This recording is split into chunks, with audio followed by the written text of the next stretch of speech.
There are certain mysteries that never truly leave the internet. Years pass. There's new cases appear, new theories trend, and yet somehow people always come back to this one. A 21-year-old college student disappears inside one of America's most infamous hotels. Weeks later, hotel guests begin complaining about the water. Some say it tastes a little metallic. Others say it smells a little strange.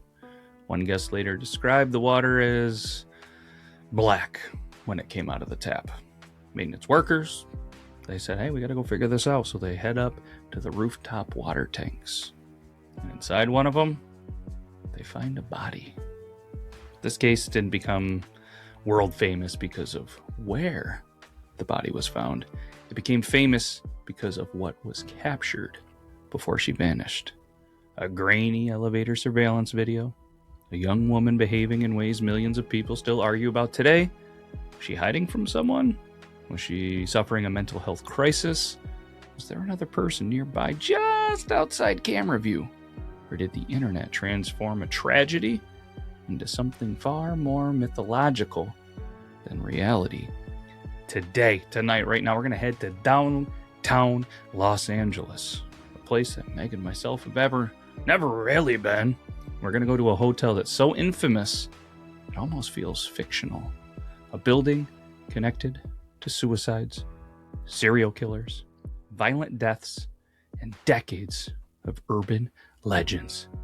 This is the mystery of Elisa Lam. Tell you what, this is our first part 2 ever. So if you're just tuning in and you had to wait an entire week to listen to how the case changed, well, this is the Elisa Lam, the Hotel Cecil mystery that broke the internet.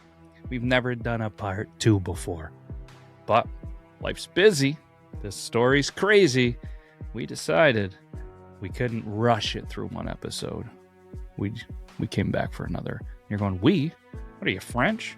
No, I'm American. I was born in Texas. But we is me, Matt Beardloss, the voice you're hearing. Joining me, as always, the Dun Dun Queen, Meg, who actually busted out a Dun Dun for the first time in forever last episode. Why don't you hit him with a little bit of a recap? Where are we at in with part 1, Meg? Girl, traveling alone, stays in a hotel, has a weird experience in an elevator, disappears, found in a water tank on top of the building by maintenance. Internet's about to pick it apart. I mean, yeah. Did I nail it? It's pretty good. Did I miss anything? I don't think so. Okay. I mean, listen, there's some, that's the brief. But I was just thinking, that was my brother's birthday they found her. 2/19. Happy birthday. Good thing he wasn't in LA. So essentially, they find her 3 weeks after she passed or went missing. So it's a missing persons case. They find her, and unfortunately, they found her where, Meg? In a water tank. After, for 3 weeks, people had been drinking, bathing, making their coffee in it. And we have heard quite a few people get super sick on trips when they go out of town and they start just drinking the tap water. And I'm a type of person, I don't know, maybe it's weird, but I'd rather not have a situation like this. Obviously, this one's unique, but I'd rather drink some bottled water at this point than the tap water. I know they say don't drink the water in Mexico, but there was a whole bunch of people that went to Myrtle Beach in our area recently and came back super sick from drinking the water in Myrtle Beach. So don't drink the water anywhere you're not native to, especially apparently if it begins with an M. Mexico, Myrtle Beach, Mississippi, Montana, Morgantown, Messina, Morley. What? I ran out of a few. I was laughing in my brain. So don't drink the water in any of those places. And I don't know. This one's interesting, and this is about where the case changed again. Is there anything that kind of stands out to you, knowing a little bit about the case, probably seeing it on a documentary, and which I said documentary, a couple of weeks ago, and I know you said it in the internet comments, were like, the way you say documentary is stupid. It's documentary. I still don't really know how to say it. No, I said it. You don't have to be sorry. That's how we grew up saying it. I did say it. Probably. I'm not going to change. No, you're not. No. I go back and forth. I never flip-flop. Heads or tails? Tails. Left or right? Left. You never change. I like it. I like it.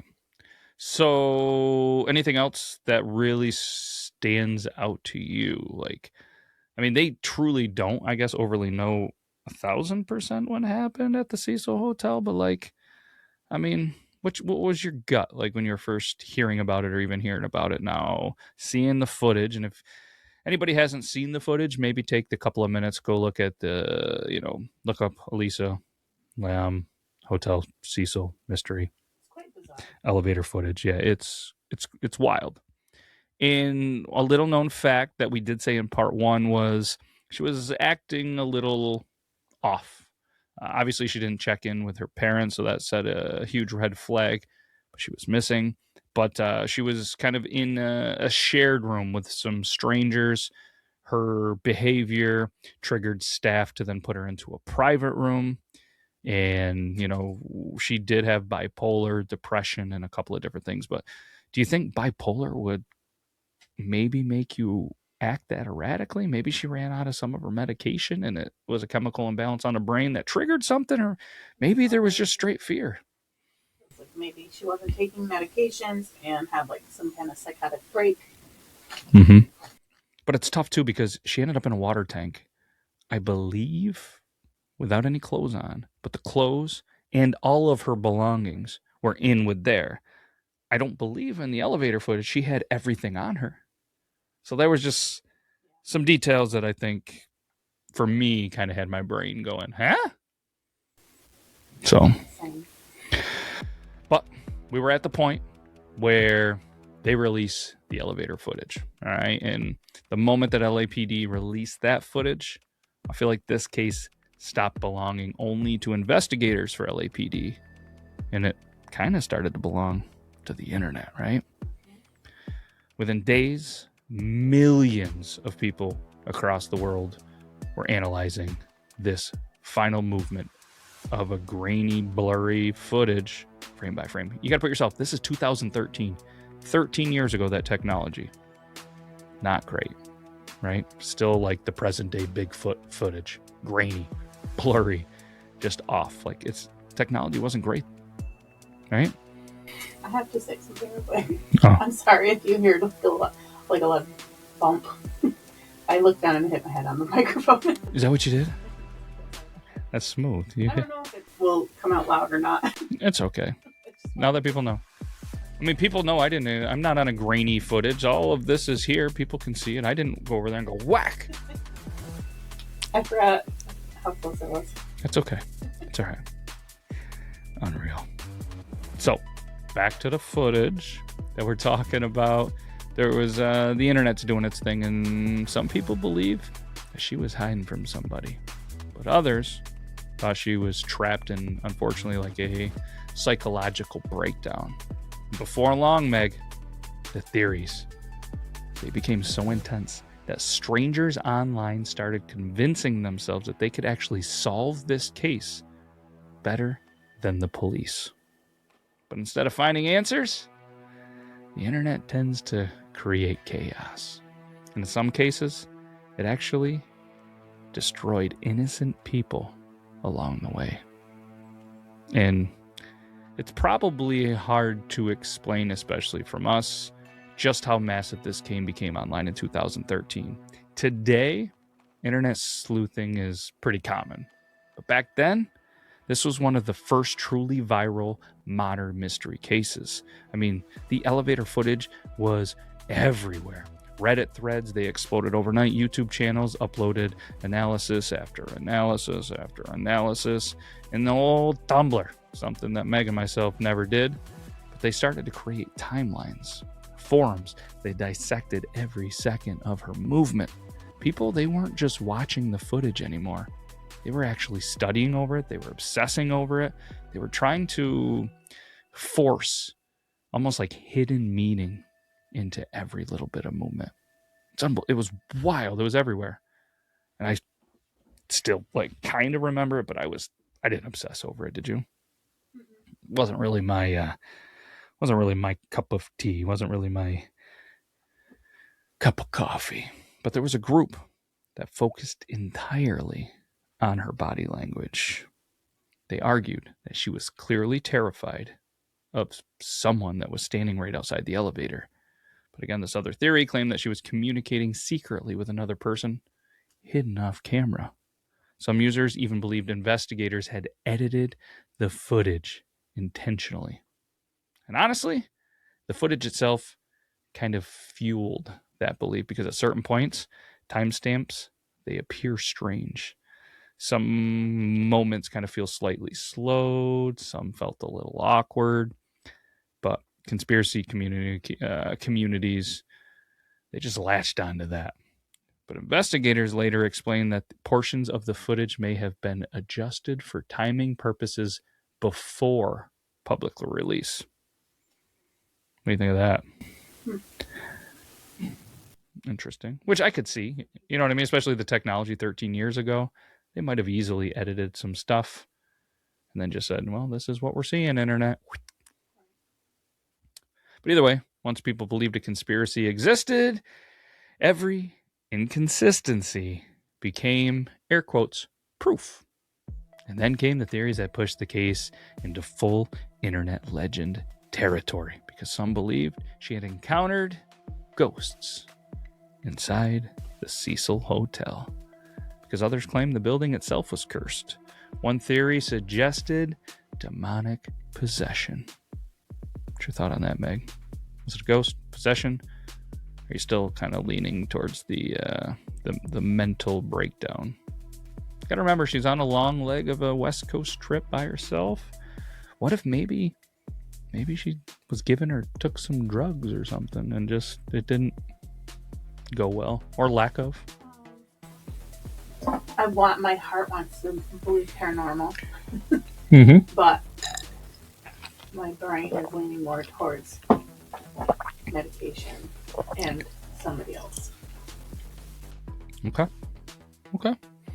So, another insisted that she actually stumbled into criminal activity inside the hotel, and she was supposed to be, well, quiet.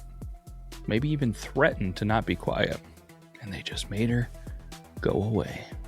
The darker the theories became, the bigger the case grew online because the internet rewards mystery and it rewards fear. It rewards the possibility that there's always something hidden just beneath the surface. But eventually, the internet stopped theorizing and started looking for suspects. I got to admit, this part of the story is pretty heartbreaking because it reveals how dangerous that internet mob mentality can become. Because online investigators, not LAPD, focused on a Mexican heavy metal musician known as Morbid. It's a lot of M's. His real name was Pablo Vergara. And to thousands of strangers online, he simply, looked guilty. Not because there was any evidence. Not because of forensic connections. Not because, he had contact with Alissa. But because of the aesthetics. Because he made dark music. He made videos that contained horror imagery. He wore black. He spoke about death. And more importantly, the internet users discovered that one time he stayed at the Cecil Hotel. And apparently, for the internet investigators, that was enough, Megh. Suddenly, Reddit users, YouTubers, and all these other people convinced themselves they found the killer. People compared his appearance to vague descriptions. They analyzed his lyrics. They pulled apart old videos. Some users claimed that his music predicted the crime. And once the accusations started, oh boy, did they spread quickly. Thousands of people flooded his accounts. and they started sending him messages saying, "You're the murderer." He then started to receive death threats. He was harassed. He was publicly condemned. I mean, this was just one terrible incident. But guess what? There was a pretty big problem because he wasn't even in LA when she disappeared. In fact, records showed he had been in Mexico during the entire time frame investigators were examining. But then, unfortunately, the damage was already done, right? Once you're known as a murderer and you're put in that kind of aspect as a suspect to everybody except for the actual police, well, he ended up falling into a pretty severe depression because of all of this. And honestly, this became one of the clearest examples of internet detective culture that just spiraled completely out of control. People, they just wanted a villain so badly that they created one. They just wanted to get credit for being the ones that found the guy. And I mean, for anybody listening to this, it's easy to just sit back and laugh at this theory or other conspiracy theories until you realize there's a real person that's on the receiving end of that accusation. And in many ways, the case almost became a warning, didn't it? Because the internet had discovered something pretty dangerous. If enough people believe something emotionally, the facts almost stop mattering, don't they? That's scary to think about, but it's the world we live in now. So even after her body was discovered, there were some details that continued to bother investigators and the public alike. Do you have any guesses? You have no guesses what potentially bothered The internet? Hmm? What bothered the internet? Yeah, well, investigators and online investigators. Like, what's in your brain? Like, I still think like the door is not shutting is a big thing. How did she get on the roof? Yeah, how did she get in the water tank? Yeah, how'd she get it? Exactly. Because it was closed, wasn't it? Yeah. That's exactly what the internet. How did she get on the roof? How'd she get inside the water tank? Yeah. What's that? I said I didn't know we were that far yet. Yeah. And we're still talking about like the elevator footage. oh no, we're just getting there. Because there will not be a part 3. I would have guessed that first. Oh, sorry. Here, editor, edit that so she guesses it first. Thanks. Got you. Appreciate it. This, I guess, is maybe where the case becomes a little complicated, like genuinely complicated, because early reports, you know what they claimed, Megh? That the roof access of this building was locked and alarmed. And that detail spread pretty quickly online, because if the rooftop access had an alarm, why didn't anyone hear it? Why wasn't anybody notified? Why wasn't it looked into? But it was. The amount of people that seem to be like exiting through windows and stuff. High fights. Yeah. But remember, the detail that we did have in part 1 is, remember they brought the dogs in and they sniffed around, they went to the fire escape, and it seemed to not die off there, right? So the alarm didn't go off, or at least heard. There was no staff that responded to it. And a lot of people don't understand, and my brain thinks of the same thing too. Like, how could she climb onto the roof unnoticed? It's not the 80s when you had serial killers walking through the streets with dirt and blood and staying at the Cecil Hotel. It's 2013. It's pretty revamped. It's a little different hotel, right? But then there's the water tanks themselves. The tanks were large industrial containers that were positioned above the hotel. People immediately questioned whether she could physically access them alone. And there was one detail that caused a lot of confusion for the online investigators, because some early reports suggested that the water tank lid had been closed when she was discovered. And that detail became huge because people asked, if the lid was closed, how could she have closed it herself after she got into the tank? But later, apparently the reporting got a little complicated and made the situation difficult or more complicated because apparently some investigators and hotel personnel suggested that the lid may actually have been open when maintenance workers arrived. Oh, Lopez. I mean,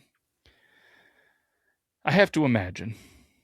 You get up there, you're checking the water, you're working. Maybe it's a long day, maybe it's the start of your shift. But either way, you're going through this and you find a dead body. I have to imagine that you forget little details sometimes. Like, I don't know if you can overly blame this guy unless he's the guy that did it. But it's like, if you come up to it, there's little details that we do every day. I mean, I just recently put a bunch of stuff in the back of a truck, drove for 40 minutes, forgot I didn't shut the tailgate, and thankfully a great bystander stopped me at a stoplight and was like, your tailgate's open. I don't want you to lose all the stuff in the back. Right? I don't remember that, and that was there. This guy just found a dead body. Maybe he doesn't remember if the lid was open or the lid was closed. I have to imagine the lid is always going to be closed. But if something happened, nobody was up there for 3 weeks. But I think there was a lot of people, at least in the investigation, had to at least check up there, right? But maybe not. I mean, I feel like they would have if they had a trail that went to a fire escape. You would think you would check up and down. 1000%. I think you check it, it's closed, and you're not going to look through a water tank unless it's open. And then if they see it open, I have to imagine they're going to look in the water tank and go, a dead body. If she's in there, then why wouldn't the dog have found it? I don't know. Right? So, they don't really know, I guess, if it's open or not. And that little bit of contradiction, it was open or it wasn't, became gasoline on the fire for those good old conspiracy theorists.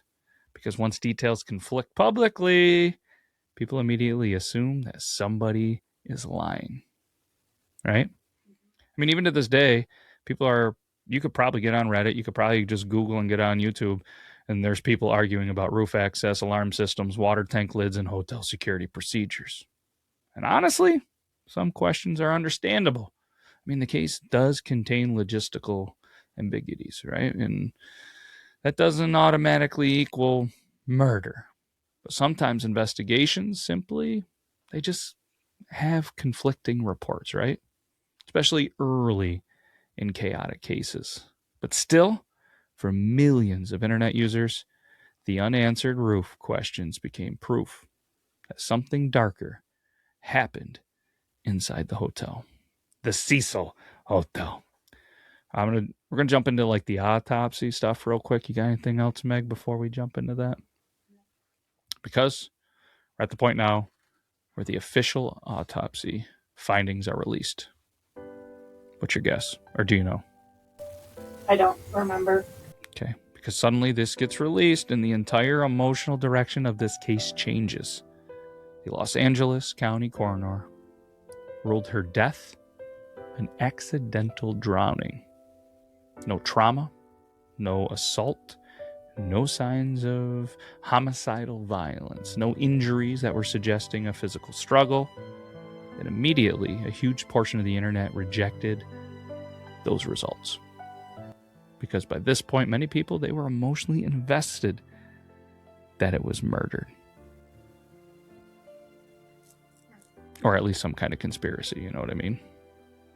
But investigators, the real ones, the LAPD ones, they released another pretty critical detail. Toxicology reports. What do you think they showed?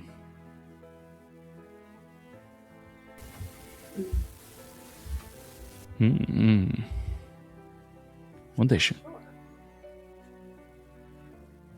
Maybe overdose of medication. Okay. Or lack of medication. What they showed, Meg? prescription medications in her system that was related to her treatment for bipolar disorder and depression. However, some medications appeared in lower levels than expected, and some prescribed medications appeared minimal or not at all. Investigators believe this potentially suggested she had not consistently been taking her medication during the trip. Maybe she was getting a little low and tried to space it. Maybe took it one day, took a day or two off, took it another. You know what I mean? Like if you're West Coast and you're just traveling, maybe you're a little low, or maybe you forgot, you were busy. But this part deserves real care, because mental illness is often understood not only online but to others, right? Especially bipolar disorder, because I feel like people use the word bipolar kind of constantly without understanding how severe manic and psychotic episodes can become. In some cases, untreated bipolar can, have paranoia, hallucinations, confusion, impulsive behavior, fear, disorganized thinking, and kind of distorted perceptions of reality. So suddenly, the elevator footage kind of looked very different to people now that they know it wasn't murder. Not paranormal, not necessarily criminal, but possibly somebody, unfortunately, in the middle of a severe psychological episode. And honestly, that explanation may be harder emotionally for people to accept, right? Because I feel like everybody wants there to be a villain. They want there to be some secret cult. They, want there to be a hidden murderer that's just lurking in the shadows of the Cecil Hotel. Not just a young woman suffering in ways that a lot of online strangers just may not have recognized, right? That possibility kind of transforms the entire case from a horror story to a tragedy. I mean, at some point, though, the Cecil Hotel, it just stopped being just a location connected to the case. It became mythology. Documentaries are produced. Ghost hunters, they visited. YouTubers filmed overnight investigation. TikTok creators turned the hotel into horror content. And over time, the building itself became almost inseparable from this story. It's one reason the case remains so powerful in culture, right? The setting, it feels cinematic. An old downtown hotel, a history of death, serial killers, dark hallways, rooftop water tanks, and eerie surveillance videos. If someone wrote this in a fictional screenplay, people would probably say it was too unrealistic. But the danger of mythologizing places like this is that reality slowly disappears underneath entertainment, because underneath all the documentaries and documentaries are conspiracy theories. There was still a real person involved, real people at this point. It wasn't a ghost story, it wasn't internet content, it was a real human behind this all. And honestly, it gets lost in modern true crime culture. And as years passed, the theories surrounding it, they still became bizarre. I mean, one of the strangest involved tuberculosis testing, right? TB. Internet users discovered that there was tuberculosis that was connected to LA. Seriously, somehow people convinced themselves that couldn't have been a coincidence, that there was an TB test in LA known as LAMELISA, which is her name flipped around. The theory claimed that Alissa had uncovered a secret government experiment involving disease outbreaks. That's how deep this rabbit hole went. Others believed, obviously, the hotel's haunted, and she just entered another dimension.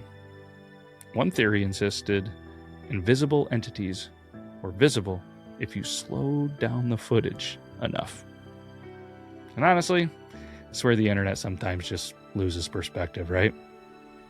I mean, us as humans, we struggle with uncertainty. We want answers. But when answers feel emotionally unsatisfying, we just create larger narratives, I guess, huh? Ghosts, they're more exciting than mental illness. Online, conspiracies are more dramatic than accidents, and mysteries feel more entertaining when there's always something hidden. But reality, is often far messier and sadder than conspiracy culture wants to admit. But I think one of the reasons that this case kind of still affects people is because she felt relatable. Not the conspiracy version of her, but the real version. Just a young adult trying to figure life out, trying to reinvent themselves, trying to be better emotionally, right? Trying to travel and just find a meaning, find some confidence. When you read her writings now, it feels incredibly modern, especially in the social media era. So many people quietly struggle while still trying to appear hopeful and normal, air quotes online, right?